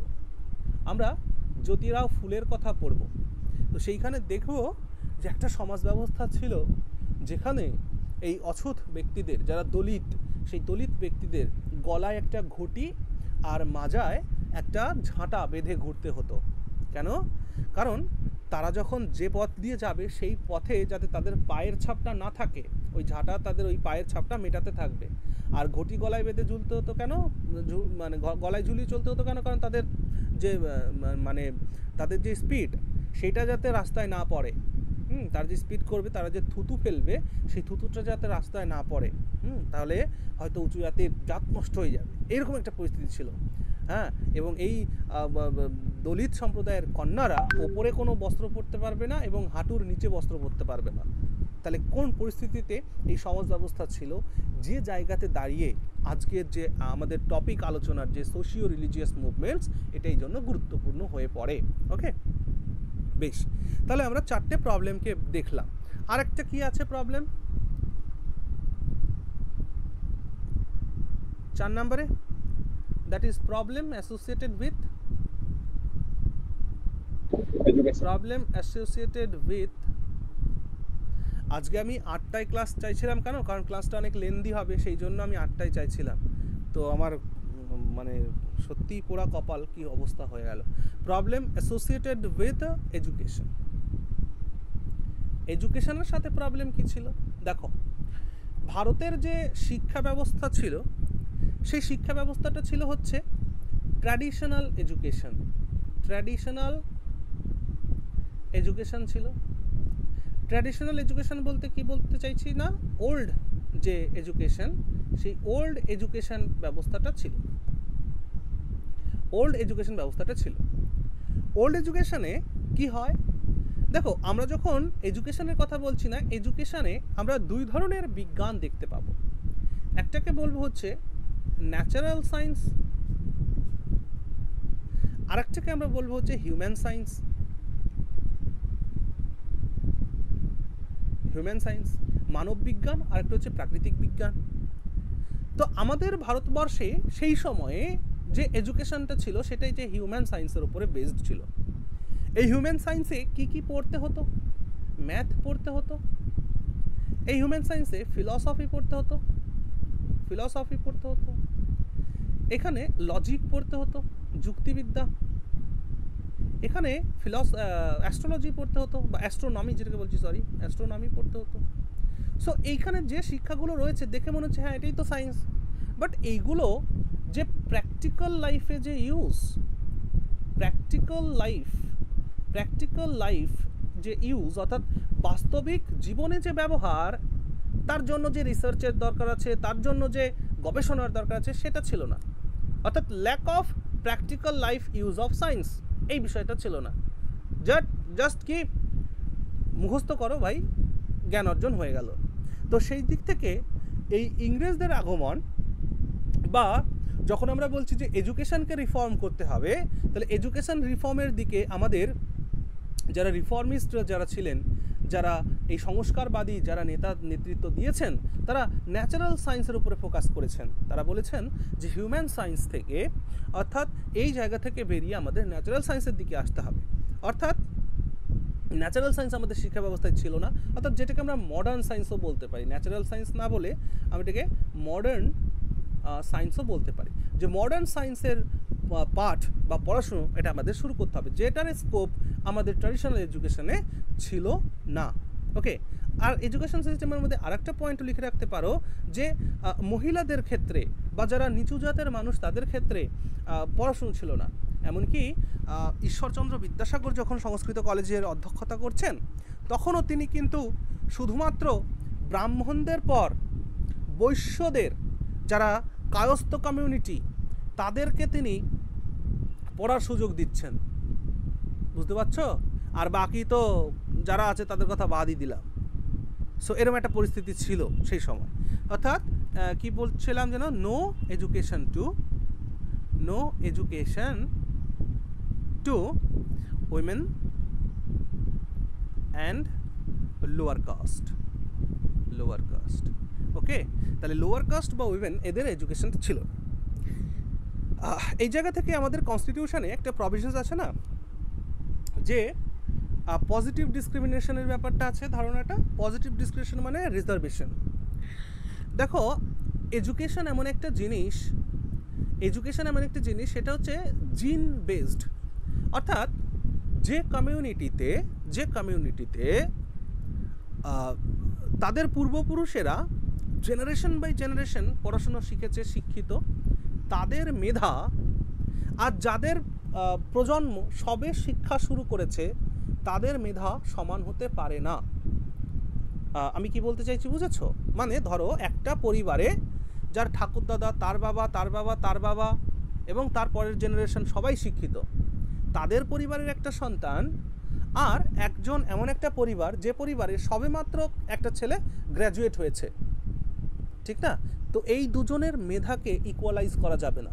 এই জন্য পজিটিভ ডিসক্রিমিনেশন আনতে হবে, অর্থাৎ যারা সমাজের নিম্ন স্তরে রয়েছে তাদেরকেও যাতে আমি একটু সুযোগ সুবিধা দিই, যে তারাও যাতে এই সমান জায়গায় আসতে পারে। ওকে, এটা হচ্ছে ধারণা। ওকে, চলো তাহলে কি হলো না, প্রবলেম অ্যাসোসিয়েট উইথ এডুকেশনের মধ্যে এই বিষয়টা ছিল। তাহলে কি বললাম, এডুকেশনের প্রবলেমটা কি ছিল না, এখানে আমাদের যেটা ট্রেডিশনাল যে শিক্ষা সেটা চালিয়েছিল, মডার্ন যে সায়েন্স বা ন্যাচারাল সায়েন্স সেটার স্কোপ আমাদের শিক্ষা ব্যবস্থার মধ্যে ছিল না। তো এটারও পরিবর্তন করতে হবে। দেখো, 1857 সালের আগে ভারতবর্ষের সংস্কার হয়েছে, কিন্তু 1857-তে রানী ভিক্টোরিয়ার একটা আমাদের ক্রাউনের একটা ছিল না, যে ক্রাউনের যে ডিক্লারেশন, সেখানে পরিষ্কার একটা কথা লেখাই ছিল যে ভারতীয় ট্র্যাডিশনে আমরা আর হস্তক্ষেপ করব না। সো এটা কিন্তু আমাদের জন্য, অর্থাৎ ক্রাউন রুল, কোম্পানি রুলে ভারতের সমাজ ব্যবস্থায় যে এভিলসগুলো ছিল, যে রিচুয়ালসগুলো ছিল, সেগুলোকে চেঞ্জ করা গেছে, কিন্তু ক্রাউন রুল আসার পরে এটা কিন্তু একটু স্তিমিত হয়েছে। আর যার জন্যই আমাদের এই সমস্ত বিভিন্ন রিফর্ম মুভমেন্টগুলোর প্রয়োজন হয়ে দাঁড়িয়েছে। হ্যাঁ স্যার, ওটা ইস্ট ইন্ডিয়া কোম্পানির হাত থেকে ডাইরেক্ট ইংল্যান্ড সরকারের কাছে হস্তান্তর হয়েছিল। হ্যাঁ, ওকে, চলো তাহলে এটা আমরা এই পর্যন্ত দেখলাম। আমরা, আমার মেশিনটা ভাই ঠিক হয়নি, দেখো এটা আবার ল্যাগিং করছে, এটা দেখো কি হচ্ছে রে ভাই। এটা কারো নলেজ আছে এইটা সম্পর্কে, এটাকে কিভাবে কি করা যায়? কি হয়েছে স্যার? বুঝতে পারছি, এই যে যেমন দেখো এটাকে, মানে আমার সেই উইন্ডোজ 11 প্রো ছিল, ওটাকে থেকে উইন্ডোজ 10-এ আনা হয়েছে, এটা কি হচ্ছে ভগবান জানে। ওকে, চলো স্যার, ফরম্যাট করেছিলেন? হ্যাঁ, ফরম্যাট তো করেছি, তো তাও সেম প্রবলেম দেখাচ্ছে। মানে আগে এরকম প্রবলেম ছিল না, এখন যেটা হচ্ছে যে ল্যাগিং করছে, এটা কি হলো কে জানে। ঠিক আছে, চলো আজকে র‍্যাম বা প্রসেসরের ক্ষেত্রে হতে পারে। একটু ভালোভাবে হয়ে যাক, তারপরে দেখি। আচ্ছা, এবার আমরা একটা জিনিস দেখে আসি, যে এই যে রিফর্ম মুভমেন্টগুলো হয়েছে, সেই রিফর্ম মুভমেন্টগুলোর ক্ষেত্রে আইডিওলজিক্যাল বেস কী ছিল, আমরা এটি একটু দেখি। আইডিওলজিক্যাল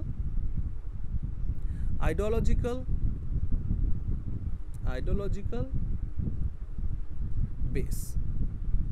আইডিওলজিক্যাল বেস কী ছিল এই মুভমেন্টসগুলো যে হয়েছে, তার আইডিওলজিক্যাল বেস কী ছিল? দেখো, তার আইডিওলজিক্যাল বেসের মধ্যে প্রথম যেটা আলোচনা করার সেটা হচ্ছে rationalism.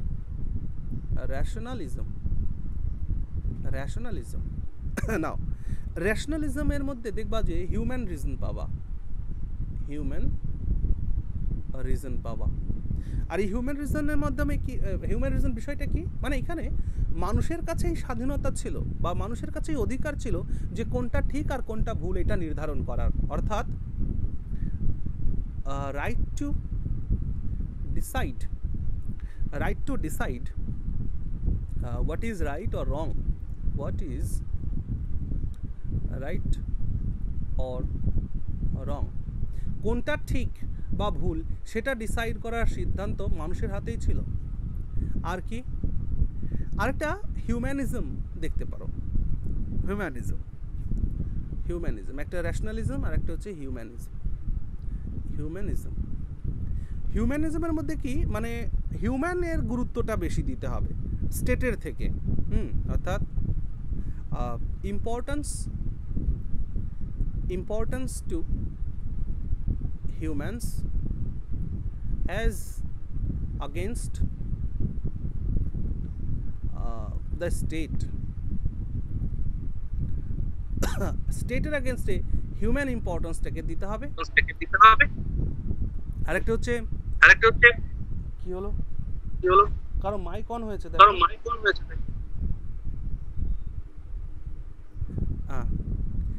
Religious ইউনিভার্সালিজম।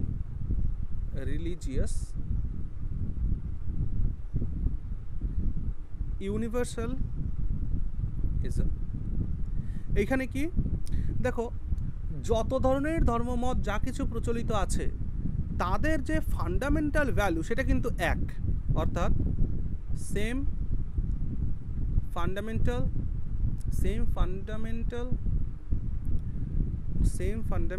Values in all the religions. সমস্ত ধর্মের মধ্যেই তাদের যে ফান্ডামেন্টাল ভ্যালু সেটা সেম। তো যার কারণে এই বিপ্লবটা সব জায়গা থেকেই সংঘটিত হয়েছে, সব জায়গা থেকেই। আচ্ছা, এখানে আমরা লাস্ট একটা টপিক ছোট্ট করে আলোচনা করে তারপর আমরা নেক্সট আমরা শুরু করব আমাদের আজকের পাঠ। ওকে, সো চলো, এটা তোমাদের লিখিয়ে দিলাম এই কারণে, যদি ফার্দার তোমরা এখান থেকে নিজেরা নোট তৈরি করতে চাও দেন এখান থেকে তোমরা নোট তৈরি করতে পারবে। আমরা একটা যে টপিকটা আমরা পড়তে চাই তার একটা ক্ষেত্র তৈরি হতেই 10টা বেজে গেল। ওকে, চলো আমরা যদি দেখি যে এই মুভমেন্টটা যে হচ্ছে, এই মুভমেন্টের দুই ধরনের ক্ষেত্র দেখতে পাবো, মানে দুই ধরনের রিফর্মিস্টদেরকে দেখতে পাবো, দুই ধরনের সেক্টরকে দেখতে পাবো। সেটা কি, একটা দেখতে পাবো তো রিফর্মিস্ট, আর একটা দেখতে পাবো রিভাইভালিস্ট। এক মিনিট,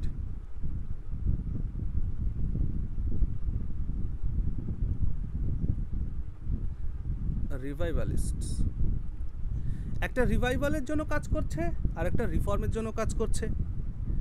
রিফর্মস আর রিভাইভালের মধ্যে কি তফাৎ বুঝতে পারো কি তোমরা? একটু বলো তো দেখি।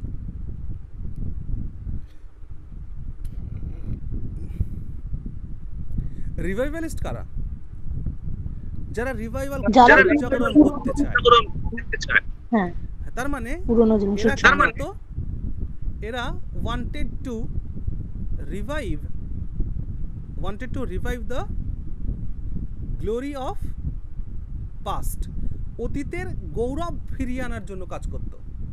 তার মানে একটু ভেবে দেখো, যারা রিভাইভালিস্ট গ্রুপ ছিল, যারা অতীতের গ্লোরিকে ফিরিয়ে আনতে চায় ধর্মের মধ্যে, আমি কিন্তু এটা রিলিজিয়াস মুভমেন্টের কথাই বলছি, যেটা রিলিজিয়াস মুভমেন্ট।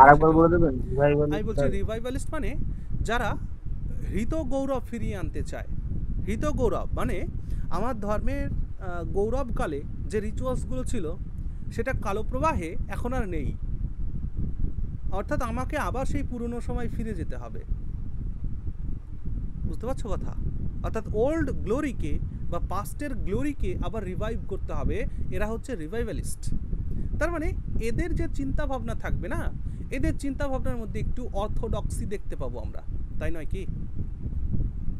এদের মধ্যে একটু অর্থোডক্সি দেখতে পাবো কি না? অর্থোডক্স কথাটা মানে গোড়ামি, মানে রিভাইভালিস্ট মানে কি? রিভাইভালিস্টের মধ্যে দেখো, আচ্ছা এক্সাম্পল দিলে ক্লিয়ার হবে। এই রিভাইভালিস্টদের এক্সাম্পল দেখো, আর্য সমাজ, বলো তো আর্য সমাজ কে প্রতিষ্ঠা করেছে? দয়ানন্দ সরস্বতী। দয়ানন্দ সরস্বতী। তো আর্য সমাজ মুভমেন্টে তার বক্তব্য কি ছিল? বেদে ফিরে চলো। একদমই তাই, গো টু বেদাস। তিনি বলেছিলেন চলো বেদে ফিরে চলো ভাই, তোমরা অনেক সংস্কার করে ফেলেছো, অনেক বিবর্তন করে ফেলেছো, এই সব বিবর্তন বাদ দাও, ওই অতীতের বেদে ফিরে চলো। বুঝতে পারছো কি রিভাইভালিস্টের বিষয়টা কি? এটা তো গেল হিন্দুদের মধ্যে। মুসলিমদের মধ্যে চলে আসো, ওয়াহাবি মুভমেন্ট।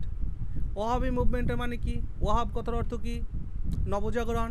তাহলে ইসলাম সেই মোহাম্মদ নবীর সময় যে অবস্থায় ছিল সেই জায়গায় ফিরতে হবে ভাই। যে যে যে মানে পরিবর্তন এসছে, বিবর্তন এসছে, সেগুলোকে বাদ দাও, সে আবার গোড়ায় ফিরে চলো, ইসলামের নবজাগরণ করো, ওয়াহাবিজম।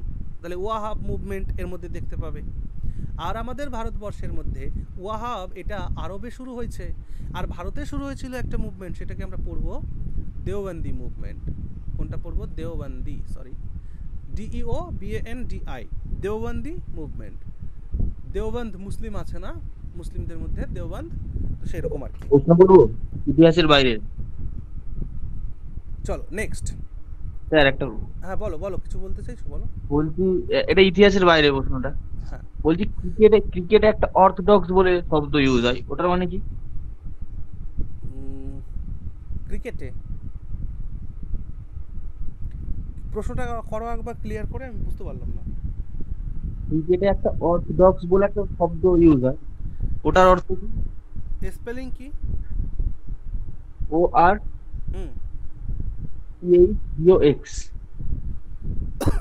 ক্রিকেটের মধ্যে এটা আমার মনে হচ্ছে, বলো বলো বলো। আমার মনে হচ্ছে যেমন আলাদা আর কি, যেমন এরকম অর্থোডক্স লেফট স্পিনার, তো মানে একটু আলাদা লেফট স্পিনার থেকে হতে পারে। দেখো অর্থোডক্স কথার অর্থ হচ্ছে যারা গোড়ামিতে বিশ্বাস করে, মানে গোড়ামি বলতে কি, যেটা মূল সেই মূলটাকে নিয়েই চলতে হবে, তারপরে যে শাখা প্রশাখা বেরিয়েছে শাখা প্রশাখা ধরাই যাবে না, মূল যেটা ওটাকে নিয়ে চলতে হবে। তো এরপরে তাহলে ক্রিকেটের সাথে অর্থোডক্সি কথাটা ভালো, তো একটা স্ট্র্যাটেজিকে জানা গেল। এটা তোমরা একটুখানি গুগল করে দেখে নিও, হ্যাঁ আমি জানি না বিষয়টা। ওকে, এবার চলে আসো রিফর্মিস্টদের মধ্যে চলে আসো। তো রিফর্মিস্ট মানে কি? রিফর্মিস্ট মানে হচ্ছে যারা ধর্মের মডার্নাইজেশন চায়, আধুনিকতা যারা চায় তারা, অর্থাৎ রিফর্মিস্ট মানে এদের মধ্যে লেখো ওয়ান্টেড টু, এরা তার মানে পুরনোটাকে পাল্টাতে চায়। একদমই তাই, ওয়ান্টেড টু মডার্নাইজ, এক মিনিট দাও,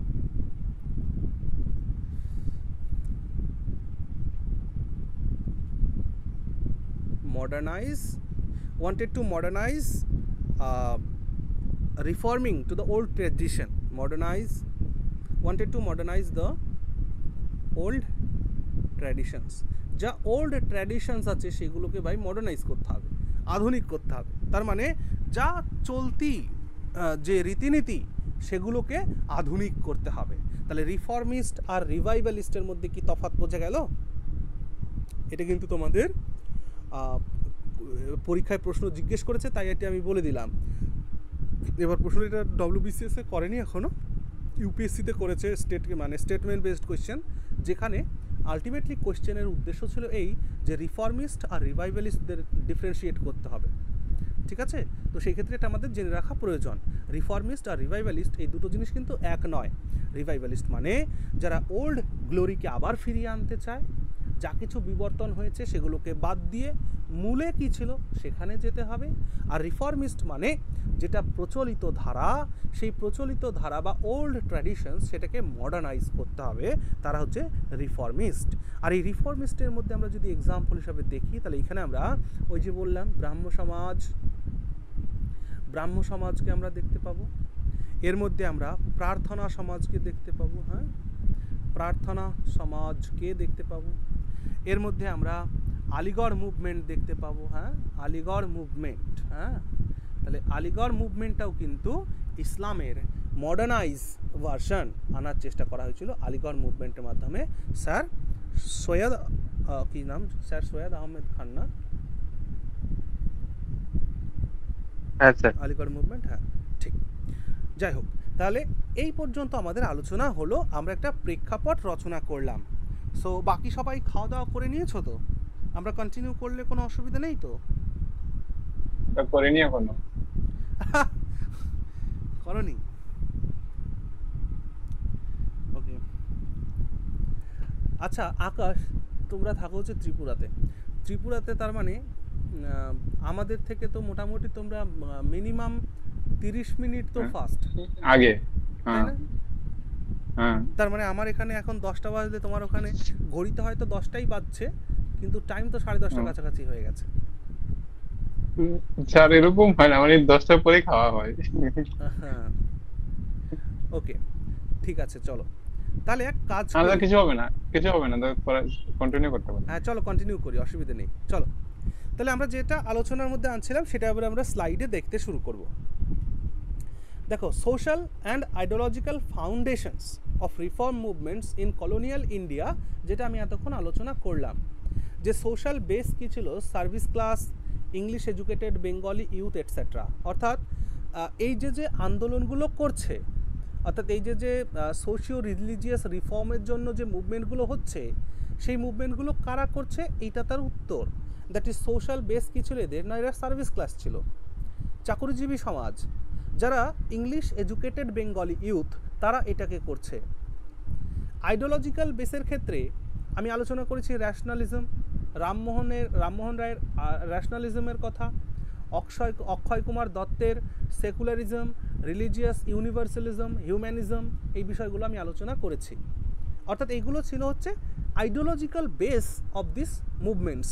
ওকে, নাও এর দুটো ধারা, two streams of social movements, reformist and revivalist. তাহলে এক গ্রুপকে বলছি রিফর্মিস্ট, আর এক গ্রুপকে বলছি রিভাইভালিস্ট। রিফর্মিস্ট মানে কি, যারা relied on reason and rationalism in accepting or rejecting a social custom or religious traditions। তার মানে ওই একই কথা, অর্থাৎ যারা চাইছে যে যা কিছু ওল্ড ট্র্যাডিশনস ছিল সেইগুলোকে আমার যুক্তির ভিত্তিতে, র্যাশনালিজমের ভিত্তিতে, রিজনের ভিত্তিতে সেটাকে ডিফাইন করতে হবে বা সেটাকে গ্রহণ করতে হবে যে কোনটা ঠিক আর কোনটা ঠিক নয়। আর রিভাইভালিস্ট কি, আপিল্ড more to tradition than reason, যেখানে যুক্তিতর্কের কোনো দরকার নেই ভাই, আমাদের পুরনো যা ছিল সেইখানে ফিরে চলো। ওকে, যার মধ্যে আর্য সমাজ, Wahhabi movement, Deoband movement. Clear, বোঝা যাচ্ছে বিষয়গুলো? নাও আমরা যখন সোশ্যাল মুভমেন্টের এভলিউশনের কথা বলছি, তাহলে দেখব যে this social reform movements were linked to the religious reforms primarily because nearly all social ills like untouchability, gender-based inequality, okay, derived legitimacy from religion in one way to or other. ওকে, বিষয়টা হচ্ছে যে আমরা এই পয়েন্টটা কিন্তু খুবই গুরুত্বপূর্ণ, কারণ তোমাদের নোট লেখার সময় এটা কাজে লাগবে। আমরা যদিও বলছি সোশিও রিলিজিয়াস রিফর্ম মুভমেন্ট বলছি, তাই তো? তো আলটিমেটলি সোশ্যাল রিফর্মও যদি আমি করতে হয়, সেই সমস্ত কিছুর মূলেই কিন্তু প্রাইমারিলি যেটা ছিল সেটা হচ্ছে রিলিজিয়াস রিফর্মসই ছিল। কারণ আমাদের সমাজে যা কিছু খারাপ ভালো মন্দ যা কিছু এসছে এই ধর্ম থেকে বা রিলিজিয়াস গ্রাউন্ড থেকে এসছে, তাই আমরা সমাজের যা কিছুকেই পরিবর্তন করতে চাই, আলটিমেটলি সেই রিলিজিয়াস মুভমেন্টের দিকে আমাদেরকে যেতে হবে, রিলিজিয়াস রিফর্মসের দিকে আমাদেরকে যেতে হবে। In later years, though the social reform movement gradually disassociated itself from religion and adopted a secular approach, okay, এবং ধীরে ধীরে এটা আমরা দেখতে পাবো যে সেই ধর্মের জায়গা থেকে বা ধর্মের রিজিডিটি থেকে বেরিয়ে একটা সেকুলার অ্যাপ্রোচের দিকে এসছে। ওকে, নাও এবার আমরা কতগুলো ধারা দেখি। কি দেখছো এখানে? Factors of the reform movements. আমরা এতক্ষণ ধরে যেগুলো আলোচনা করেছি সেখানে এগুলো আছে। এক কি, ব্রিটিশ রুলের প্রভাব যখন আমাদের ভারতে পড়েছে তখন আমরা এই রিফর্মগুলোর কথা ভাবনা চিন্তা করেছি, অর্থাৎ reunification and consolidation. Social conditions ripe for reform, অর্থাৎ সমাজের যে অবস্থা, সেই সমাজের অবস্থাই সমাজকে পরিপক্ক করেছে এই আন্দোলন করার জন্য, অর্থাৎ social conditions are ripe for reform. Okay, যেখানে দেখতে পাচ্ছি রিলিজিয়াস অ্যান্ড সোশ্যাল ইলস রয়েছে, depressing position of women, caste problem, divide etcetera. Opposition to western culture, আমাদের ভারতের সংস্কৃতি আর সেই ভারতের সংস্কৃতির সাথে ওয়েস্টার্ন কালচার। আগের দিন আমরা যখন পড়ছিলাম, মহাবিদ্রোহ পড়ছিলাম, তখন দেখেছিলাম না সৈন্যদের মধ্যে আর একটা অসন্তোষ ছিল যে তাদেরকে যখন বলা হতো যে ভাই তুমি সৈন্যবাহিনীতে চাকরি করলে তোমায় যেখানে যুদ্ধের জন্য পাঠানো হবে সেখানেই তোমায় যেতে হবে। কিন্তু ভারতীয়দের মধ্যে এমন একটা ব্যাপার ছিল যে ভাই সমুদ্র লঙ্ঘন করা যাবে না, কারণ সমুদ্র যে লঙ্ঘন করবে তার জাত নষ্ট হয়ে যাবে, সে জাতিভ্রষ্ট হয়ে যাবে। এটা আলোচনা করেছিলাম। তো সেরকম একটা ব্যাপার যে ওয়েস্টার্ন কালচারকে অপোজ করা, an attempt two reinvigorate traditional institutions and revival are new awareness among enlightened Indians। মানে এনলাইটেন্ড কেন বলা হলো? মানুষের মধ্যে যখন আধুনিক শিক্ষা আসবে, সেই আধুনিক শিক্ষার আলোতে সে ভালো কোনটা মন্দ কোনটা এটা বুঝতে পারবে। এই জন্য যে ধর্মেরই হোক না কেন বা যেখানেই হোক না কেন, ধর্মীয় গোঁড়ামি যেখানে যেখানে আছে তাদের মধ্যে যদি সঠিকভাবে শিক্ষার বিস্তার হয় তাহলে দেখবে সেই গোঁড়ামিগুলো ধীরে ধীরে ধীরে ধীরে চলে যাবে। ওকে, আচ্ছা, এরপর আসো নেচার অফ দ্য মুভমেন্টস। এই মুভমেন্টসগুলোর নেচার কেমন ছিল? এক তো different parts of India in different period but having considerable similarities, অর্থাৎ ভারতবর্ষের বিভিন্ন প্রান্তে এই মুভমেন্ট সংগঠিত হয়েছে এবং সেটা ভিন্ন ভিন্ন অ্যাসপেক্টে, এটা ভিন্ন ভিন্ন জায়গায় বিভিন্ন ভিন্ন সময়কালে এটা সংগঠিত হয়েছে, কিন্তু তাদের যে মূল বিষয়বস্তু তাদের মধ্যে সিমিলারিটি আছে। Leadership by emerging intellectual middle class, যারা মধ্যবিত্ত শ্রেণী থেকে যারা বুদ্ধিদীপ্ত জনগণ, তারাই এই সংগ্রামের বা এই মুভমেন্টের নেতৃত্ব দিয়েছে। Without religious reformation there can not be any social reformation, অর্থাৎ ধর্মীয় পরিবর্তন ছাড়া সামাজিক পরিবর্তন হওয়া সম্ভব নয়। ইন্টেলেকচুয়াল ক্রাইটেরিয়া, র্যাশনালিটি, রিলিজিয়াস আর ইউনিভার্সালিজম, যেটা আমরা আলোচনা করেছি। আর এই ইন্টেলেকচুয়াল ক্রাইটেরিয়া মানে যেটা র্যাশনালিটি বা রিলিজিয়াস ইউনিভার্সালিজম, এই জায়গা থেকে না দুটো গ্রুপ দেখতে পাবো। একটা দেখতে পাবো র্যাশনালিজম, আর একটা দেখতে পাবো হচ্ছে রিলিজিয়াস ইউনিভার্সালিজম। তো র্যাশনালিজমের মধ্যে আমরা প্রমুখ হিসাবে পাবো রাজা রামমোহন রায়কে আর অক্ষয় কুমার দত্তকে পাবো। রাজা রামমোহন রায় তিনি সুপারন্যাচারাল যে এক্সপ্লান্টেশনস আছে না, সেগুলোকে তিনি রিজেক্ট করেছেন।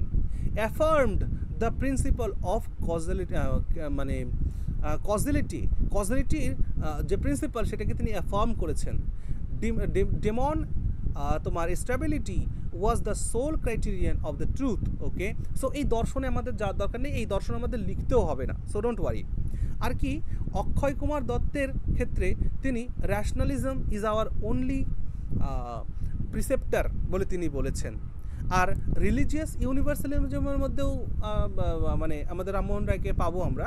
কেন পাবো? কারণ কি দেখো, different religion as national embodiments of universal theism, এর কথা হলো ধর্ম আলাদা হতে পারে, কিন্তু তাদের যে মূল বক্তব্য, সেই মূল বক্তব্য কিন্তু একটা জায়গায় এসে থামবে। ওকে, তো এটাই বলছেন আর কি। এই জন্য বলছে যে ধর্ম ভিন্ন ভিন্ন হতে পারে, কিন্তু যে তাদের যে মূল বিষয়বস্তু সেটা কিন্তু কোর কিন্তু সেম। এই ক্ষেত্রে দেখো কেশবচন্দ্র সেন আর রবি ঠাকুরের বাবা কি নাম, দেবেন্দ্রনাথ ঠাকুর। তো দেবেন্দ্রনাথ ঠাকুর আর এই কেশবচন্দ্র সেনের মধ্যে কিন্তু বেশ ফাইট হয়েছে। যদিও এই কেশবচন্দ্র সেনকে রাজনৈতিকভাবে তার যে শ্রীবৃদ্ধি ঘটানো বা তার যে পৃষ্ঠপোষকতা সেটা কিন্তু দেবেন্দ্রনাথ ঠাকুরই দিয়েছিলেন। হ্যাঁ, মানে রাজা রামমোহন রায় যখন মারা গেলেন তখন বাংলায় যদি বলতে চাও যে ইন্টেলেকচুয়াল হিসেবে খুবই খুবই প্রসিদ্ধ ছিল, সে হচ্ছে দেবেন্দ্রনাথ ঠাকুর। সেই দেবেন্দ্রনাথ ঠাকুরকে দেখো সে তার পিতার থেকেও কিছু গুণ পেয়েছে, মানে দ্বারকানাথ ঠাকুরের থেকে গুণ পেয়েছে। দ্বারকানাথ ঠাকুর মানে রবি ঠাকুরের ঠাকুরদাদা। তো দ্বারকানাথ ঠাকুরের ছেলে হচ্ছে দেবেন্দ্রনাথ ঠাকুর, আর দ্বারকানাথ ঠাকুরের ছেলে বলে জমিদার পরিবারের ছেলে, যার কারণে দেবেন্দ্রনাথ ঠাকুরেরও কিন্তু সমাজে, তৎকালীন সমাজে প্রতিপত্তি মান সম্মান ভালোই ছিল। আর সেই দেবেন্দ্রনাথ ঠাকুরের স্নেহধন্য হয়েছিলেন কেশবচন্দ্র সেন পূর্বজীবনে, মানে পূর্বজীবন বলতে প্রথম জীবনে। পরবর্তীকালে যার কারণে কেশব সেনকে না আর্য ব্রাহ্ম সমাজের কি করেছিল বলো, উপাচার্য করে দিয়েছিলেন, তাই না? উপাচার্য করে দিয়েছিলেন। পরবর্তীকালে এই কেশবচন্দ্র সেনের সঙ্গেই দেবেন্দ্রনাথ ঠাকুরের কিন্তু মতপার্থক্য তৈরি হচ্ছে। কেন? কারণ দেবেন্দ্রনাথ ঠাকুর মনে করতেন যে আমাদের সব ধর্মের মধ্যে কিছু না কিছু একটা ইউনিভার্সালিটি আছে, সেই জায়গাতে আমাদের পৌঁছতে হবে। এবং এটাও মাথায় রাখবা, কেশবচন্দ্র সেন কিন্তু নিজেও খ্রিস্টান ধর্ম গ্রহণ করে ফেলেছিলেন একটা সময়, বুঝতে পারছো? অর্থাৎ তিনি বলতেন, দেখো দেবেন্দ্রনাথ ঠাকুর বলতেন কি, যে আমাদের ব্রাহ্ম সমাজটা আমাদের বাংলাতেই থাক, কারণ আমরা আগে নিজেরা এই আমাদের যে যে সমাজ আমরা তৈরি করেছি, সেই সমাজকে আমরা নিজেরা আগে অবগাহন করি, নিজেরা আমাদের জীবনে আগে অ্যাপ্লাই করি, আমার নিজের মানুষগুলোকে আমি সেই জায়গাতে আনি, তারপর না বাইরে গিয়ে ভাববো। কিন্তু যেহেতু এই রিলিজিয়াস ইউনিভার্সালিজমের ধারণা কেশবচন্দ্র সেনের মধ্যে ছিল, তাই তিনি বলেছিলেন যে ভাই শুধু বাংলাতেই কেন, ব্রাহ্ম সমাজ সারা ভারতবর্ষে ছড়িয়ে পড়ুক, এটা আমি চাই। তো এই বিষয়গুলো নিয়ে আরও কিছু বিষয় ছিল, সেগুলো নিয়ে দেবেন্দ্রনাথ ঠাকুরের মধ্যে আর কেশব সেনের মধ্যে মতপার্থক্য সৃষ্টি হয়। এবং পরবর্তীকালে মোটামুটি আমি যদি ভুল না করি 1865 এই সময়ই কিন্তু দেবেন্দ্রনাথ ঠাকুর কেশব সেনকে বের করে দেন ব্রাহ্ম সমাজ থেকে। আর উনি 1866তেই সারা ভারত ব্রাহ্ম সমাজের প্রতিষ্ঠা করেন এই পরের বছর, তাই না, নিজের মতন করে আলাদা করে। তো যাই হোক, একটি স্টোরি আছে, পরে আমরা আলোচনা করবো এটা যখন আসবে। আর স্যার সৈয়দ আহমদ খান ইনিও একজন রিভাইভালিস্ট গ্রুপের মধ্যেই রিফর্মিস্ট গ্রুপের মধ্যে পড়বেন। তিনি কি বলছেন, all prophets had the same দিন মানে faith, and every country and nation had different prophets. Okay, অর্থাৎ তিনি বলছেন যে এই পৃথিবীতে যত প্রফেটই আছেন, মানে ঈশ্বরের প্রফেট মানে কি, প্রফেট মানে ঈশ্বরের দূত। তো ঈশ্বরের দূত যারা হন বা ঈশ্বরের অবতার নিয়ে যারা আসেন, তারা বিভিন্ন দেশে ভিন্ন ভিন্ন হয়, কিন্তু তাদের যে বিশ্বাস, তাদের যে ডিন বা ফেইথ, সেটা কিন্তু এক, ইউনিভার্সালিজম। ওকে, বেশ, এখান থেকে প্রশ্ন জিজ্ঞেস করতে পারে যে অক্ষয় কুমার দত্তের আইডিওলজি কিসের উপরে বেস ছিল? তো মনে রাখবা, এটা কিন্তু ছিল হচ্ছে র্যাশনালিজমের উপরে। কারণ দেখো, অক্ষয় কুমার দত্তের একটা গুরুত্বপূর্ণ বক্তব্য এখানে লেখা রয়েছে, সেটা হচ্ছে র্যাশনালিজম ইজ আওয়ার অনলি প্রিসেপ্টার। ওকে, এই জন্য এই প্রশ্নটা কিন্তু গুরুত্বপূর্ণ হয়ে পড়ে। হ্যাঁ স্যার, হ্যাঁ বলো। বলছিলাম আমি বাড়িতে ছিলাম না, 8টার সময় বাড়ি এসেছি, তো শরীর একটু ক্লান্ত, তো আজকে রেখে দিলাম আমি। ওকে ওকে ওকে, ঠিক আছে, চলো। আচ্ছা, বাকি আমাদের অনেকটা আলোচনা করতে হবে, প্রায় এখনো ঘন্টা 2 আলোচনাতে লাগবে। তাহলে এটাকে আমরা কি দুটো পার্টে করব, বলো?